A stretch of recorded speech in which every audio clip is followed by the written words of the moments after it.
Greetings and welcome to the English edition of the Ora News broadcast. I'm Daniel Cook, your host for the English News, weekdays at 6 p.m. In today's news, a presentation of the first 300 days of the Socialist Party government has been given today.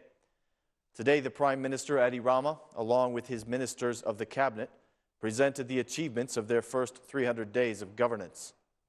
The presentation of the achievements of the government was organized in such a way that each of the ministers reported for a few minutes about the main points of their work.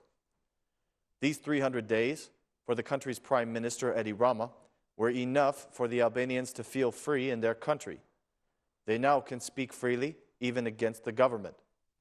In these days, as he added, we succeeded to transform the relationship that the government has had with the opposition, the president, and the heads of other independent institutions. He added that an ethical relationship has been established. Rama made this statement: "The purpose of this meeting was not to make a parade of successes. The spirit of this meeting is not the imposition of the figures, facts, and visible results on the public, but it is our consciousness that all this has been achieved in these 300 days, not by our merit, but by the merit of all those who, through their vote on the 23rd of June, invested in the winning project. On the one hand, we owe all the Albanian citizens accountability, transparency, and the highest expression of our respect and gratitude. Without you, all that we have achieved would not have been possible," said Rama at the startup.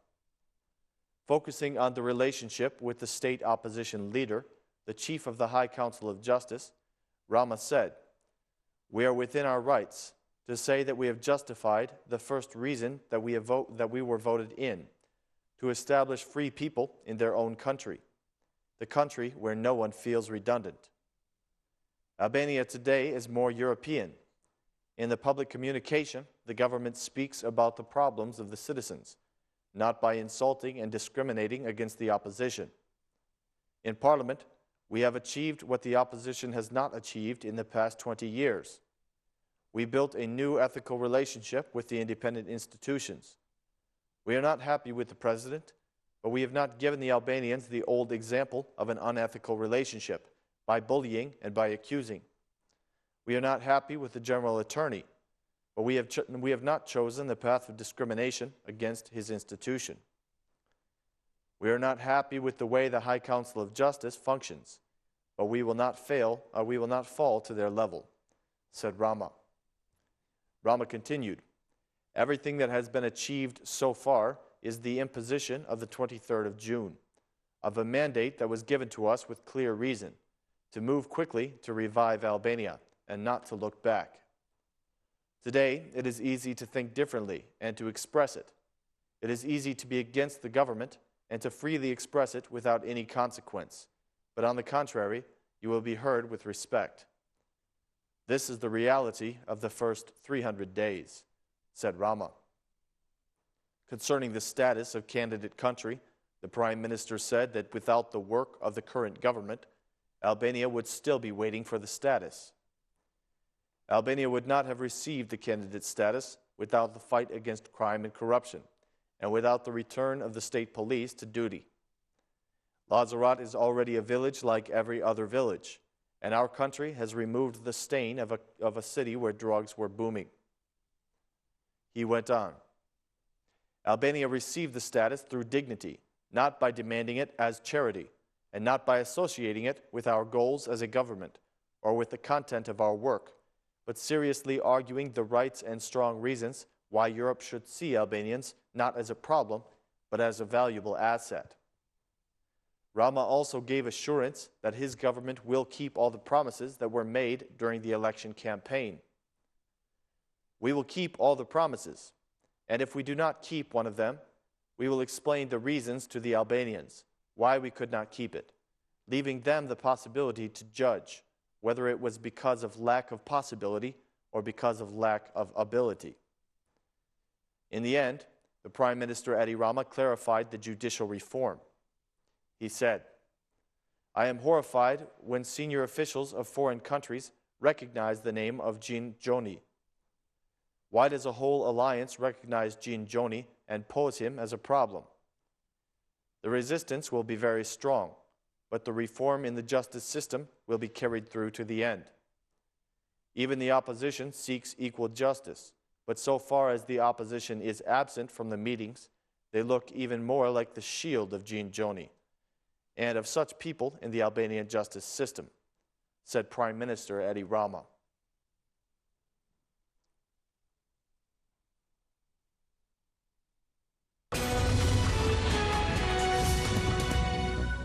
The leader of the Democratic Party has filed criminal charges against the two socialist MPs who were involved in the physical conflict last week. The leader of the opposition, Lulzim Basha, held a meeting with the accredited ambassadors to the country shortly after he submitted two criminal charges to the General Attorney Adriatic Lala. It is thought that the meeting with the ambassadors was also about the accusations made recently by the Democratic Party that the government is trying to close the mouth of the opposition through violence. The criminal charges he submitted were against the socialist MPs Arben Ndoka and Pierin Ndreu, accused of striking the Democratic MP Gent Strazimiri. Another criminal charge was submitted against the MP Ndoka, who was accused of threatening the Democratic Party spokeswoman Laura Vorpsi. After the meeting that was held in the prosecution, in which Basha was accompanied by the MPs Arben Ristani and Edward Halimi, the former Prime Minister of Justice, Edward Halimi, spoke to the media. Halimi said, "Today we submitted to the prosecutor two criminal charges for violence in the parliament by MPs Ndoka and Ndreu against the secretary of the group of the Democratic Party, Gent Strazimiri. We also filed a lawsuit against Arben Ndoka, who has threatened the spokeswoman of the Democratic Party, Laura Vorpsi." He continued, "We discussed the matter and asked him to take fast and efficient steps to begin the investigation against the aggressors as soon as possible. We requested the institutions in Albania to operate. The functioning of independent institutions is existential, so that the democracy and the rule of law can be functional. Law can prevail, and not violence, arbitrariness, and attempts to seal the mouth of the opposition," concluded the MP. The meeting came a few days after the opposition denounced the members of the Socialist Party as criminals in the parliament and then from their headquarters. These statements caused the incident between the Democratic MP Gent Strazimiri and the Socialist deputies Arben Ndoka and Pierin Ndreu.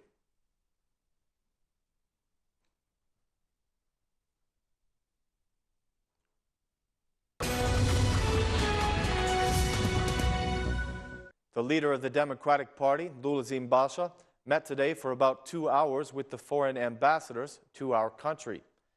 At the end of the meeting, he indicated that he has informed the ambassadors of the danger that threatens the democracy in Albania.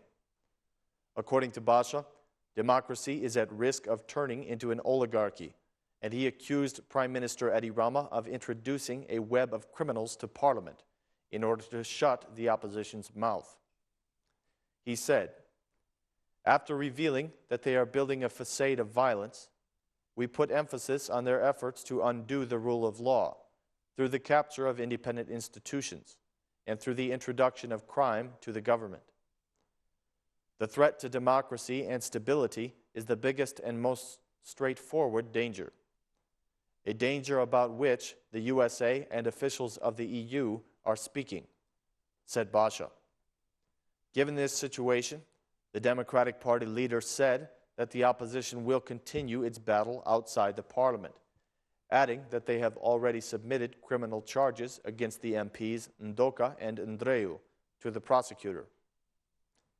"We stand strong in the defense of free speech," he said. "They aim to turn Albania, the future of our children, into a crime and traffic country. The parliament has become a facade of oligarchic governance. We will continue our struggle. That is why we handed the criminal charges to the prosecution," Basha said.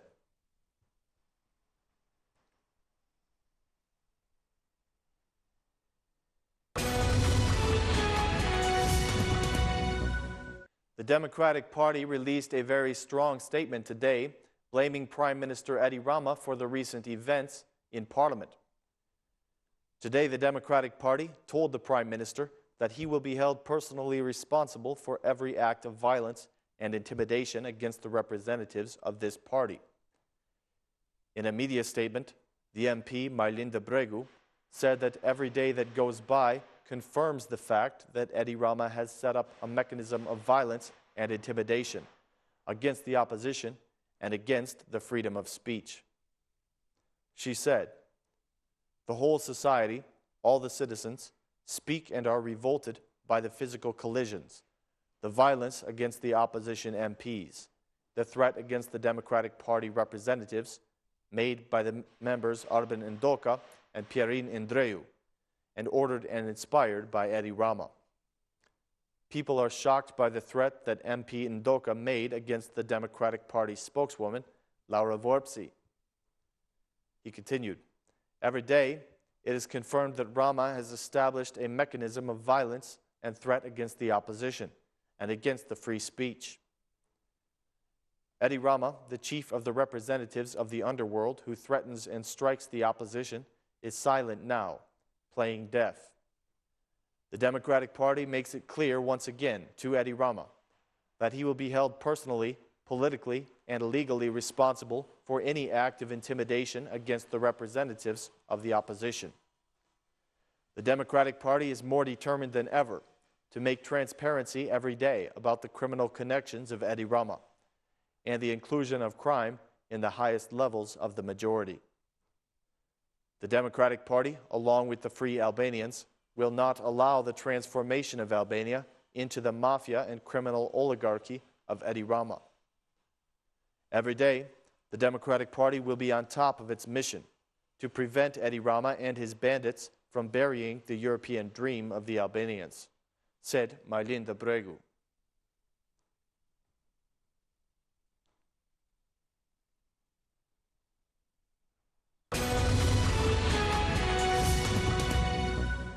The evidence is in favor of the two men who were arrested as suspects in the Artan Santo murder.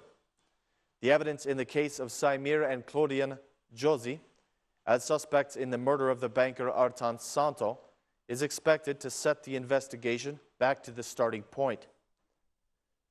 The Court of Tirana will change their security measures on Tuesday and will call them from their prison cells as the prosecution seeks their appearance on obligation.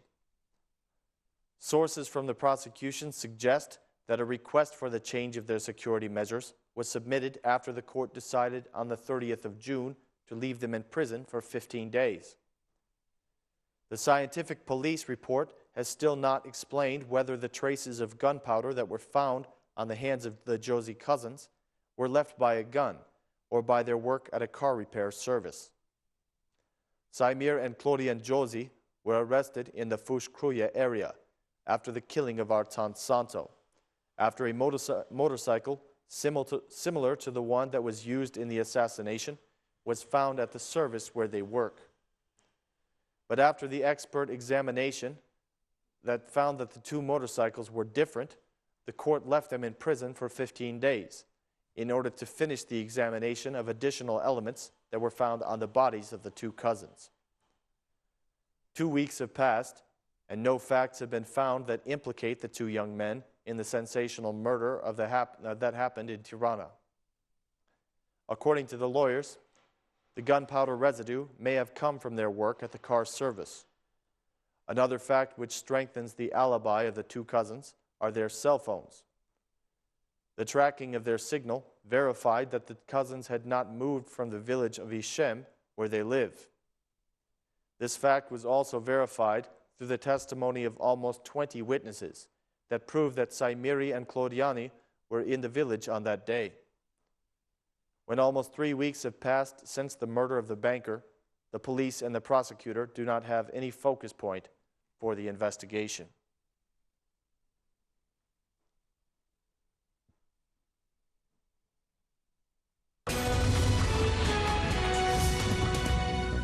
The request of the former prosecutor to return to her work as a judge has been denied by the court.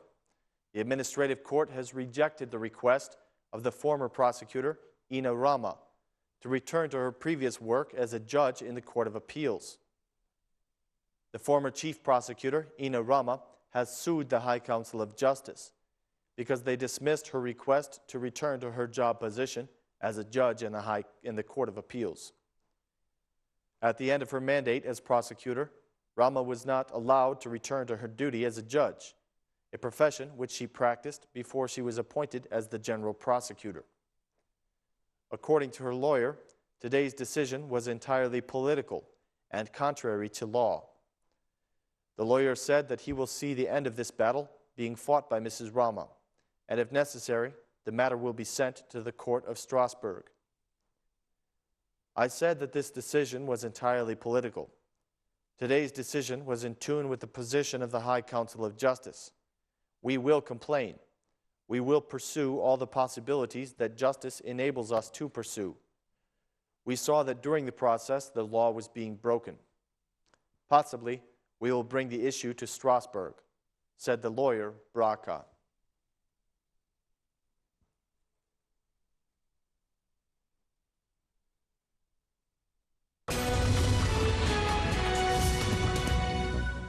The new pension plan has caused confusion among the members of the majority and the Minister of Social Welfare and Youth, Erion Valiai. During the introduction of this bill in the Financial Committee, Anastas Angeli said that this plan has problems with its terms and calculations. But for the Minister Valiai, the new pension bill aims to increase the number of contributors and also to reduce the deficit in the budget. The minister gave assurance that there will be no reduction in the level of pensions in January of 2015. The deficit in the budget comes as a result of the low number of contributors, and it has raised questions at a time when pension increase is promised and not a decrease. The new pension plan provides an increase of the pension retirement age for women at 2 months per year until 2032. And after that, the retirement age for men will increase by 1 month per year, and for women by 2 months per year, reaching a retirement age of 67 years old for both sexes in 2056.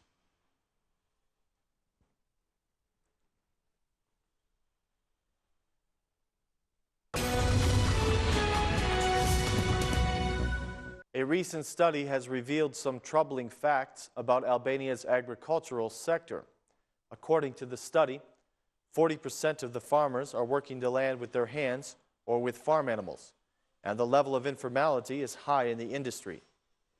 These findings were made public during the presentation of a study organized by the EU and the Association of Foreign Investors.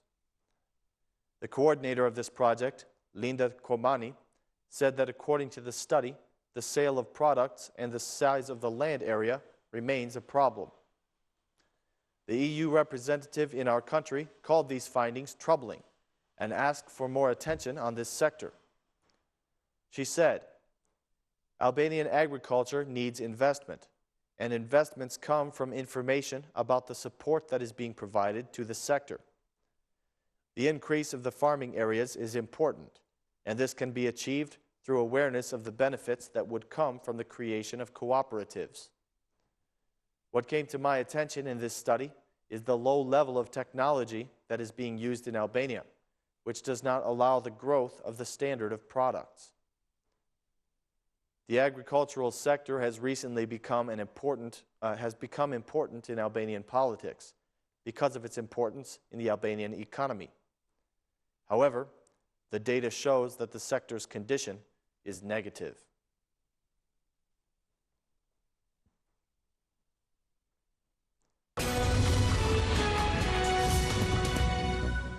A road accident resulting in the death of a passerby was reported today. The accident happened on the Elbasan-Peçin axis, near the village of Bishcem. A vehicle hit the citizen, Hurma Sala, about 70 years old, leaving her dead. According to the witnesses at the scene, the victim was dragged for about 15 meters, and then the driver fled the scene. The police are continuing their investigation to uncover the full cause of the event, and they are looking for the driver.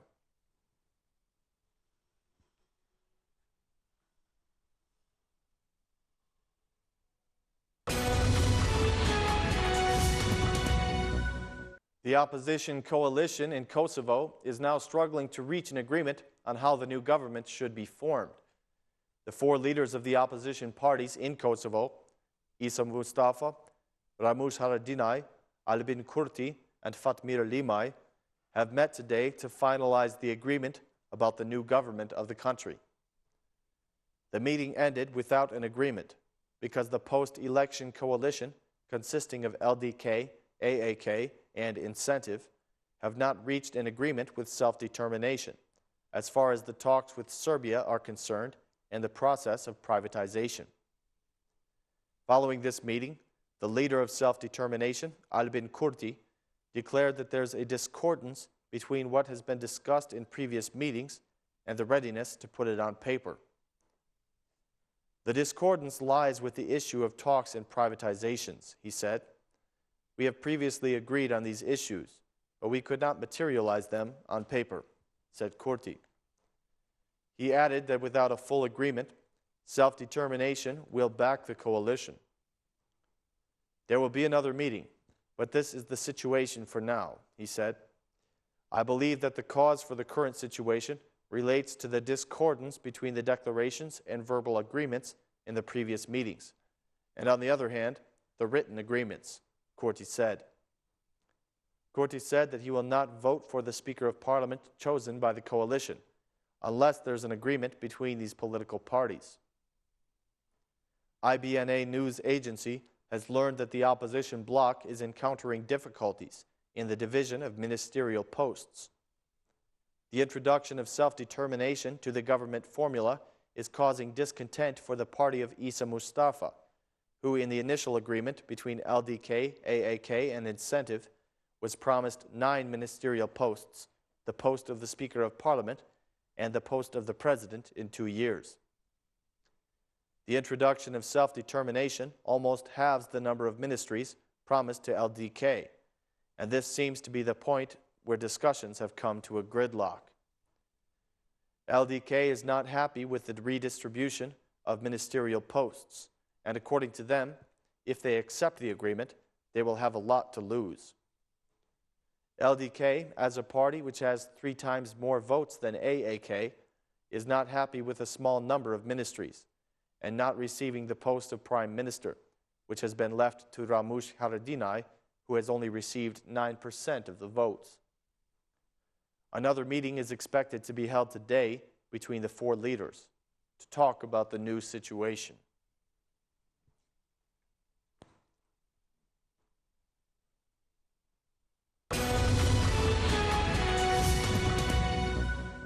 Nuland is pushing for the continuation of talks with Serbia from Kosovo and the formation of a stable government.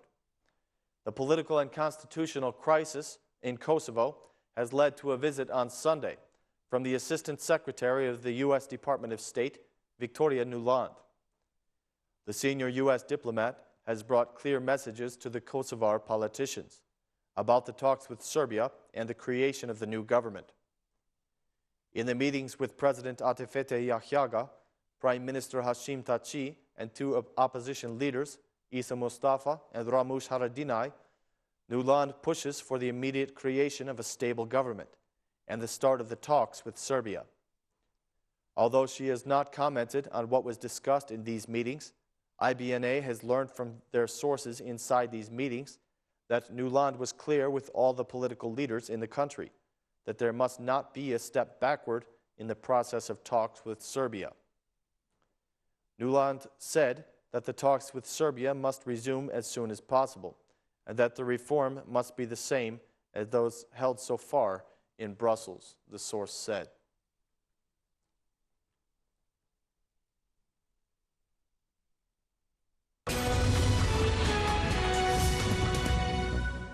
Ladies and gentlemen, that is all the news for this evening. Thank you for joining us. Please join us again tomorrow at 6 p.m. Thank you and good night.